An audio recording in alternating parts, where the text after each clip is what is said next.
ചെറുതൊട്ടിൽ കെട്ടാനായി മഞ്ഞിൽ നെയ്യും തളിരാടതാ കുഞ്ഞിൻ മിഴിയെഴുതാ സൂര്യൻ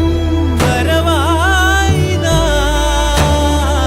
കഥ ചൊല്ലി സ്വപ്നത്തിൻ തിരികൂട്ടാൻ ഞാൻ മുകിലോരം ചെന്നെത്താൻ ചിറകാവാൻ ഞാൻ അനന്ത